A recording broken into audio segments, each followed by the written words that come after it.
This is Grandpa. Good morning. And here we go again. Story 3 of many to come. Please, if you want the whole story, go back and catch up with my stories.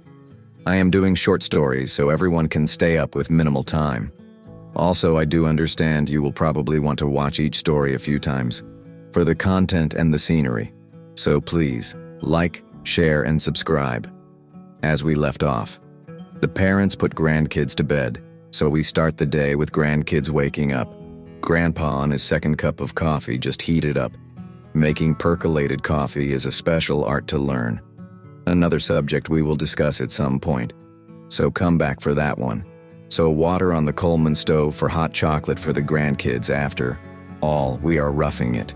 Of course, Grandpa has breakfast ready for them, but don't tell their parents.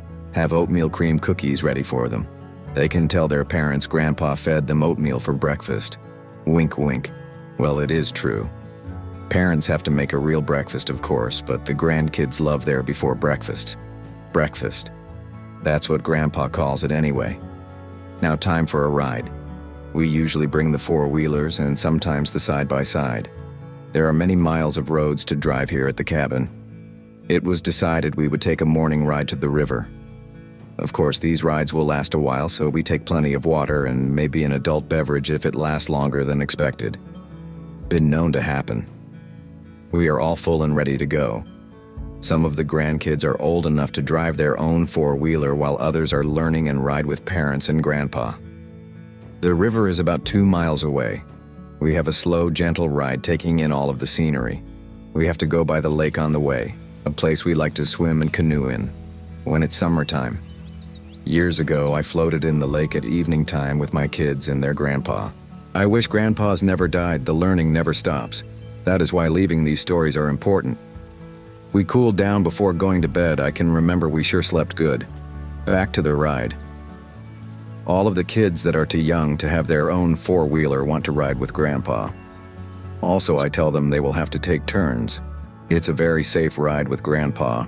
My days of speed have now turned into slow, gentle rides, taking in all of the scenery. Well, going to interrupt the ride again to tell you about a ride in my younger years at the cabin. This was when the original cabin was still here. Went on a ride with my brother-in-law. This was back when we all had three-wheelers. We decided to go around Canny Creek Road. There was a mud puddle in the road. My brother-in-law was in the lead. His three-wheeler stalled in the water. I decided I should go through it a little faster than he did. All I could see was him raising his arms and waving them wildly. Well, I made it through the water.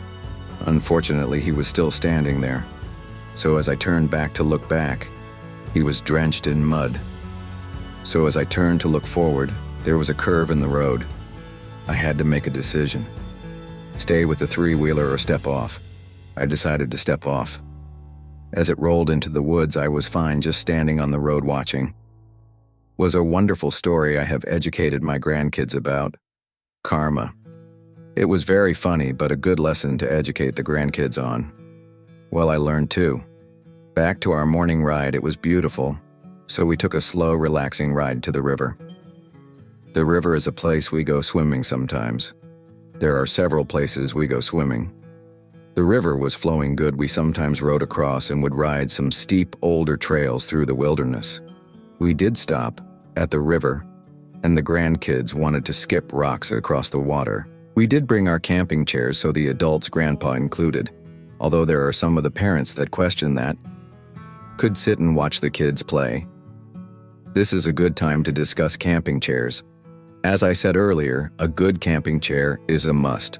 I will tell you how I choose my chairs. I can sum it up in one word that I will repeat. Don't want anyone to miss it. That word is comfort. Yes, comfort. A comfortable camping chair makes the camping trip a beautiful experience. So how do I pick the right chair? I go to my favorite camping store. I'm sure we all have one. I just go ahead and pull them out one by one and try sitting in them right in the aisle. Yes, I do get a lot of attention and plenty of help. The clerks are asking me if I need any help. I just tell them I am just fine, just trying to find the right chair. So I test them out until I find the one that fits me just right. I usually am shopping by myself. My grandkids don't even like going camping chair shopping with me. But it has to be done and Grandpa has to be comfortable. So needless to say, I pull out my comfortable camping chair and we all sit by the river watching kids skipping rocks. Some just looking for that perfect skipping rock. Grandpa tells them look for, round and as flat as you can get it. Well, if that isn't educational, then I don't know what is. We are all having a wonderful time, even the kids. We play and sit for about an hour, then decide to head back. It is decided we would go the long way back.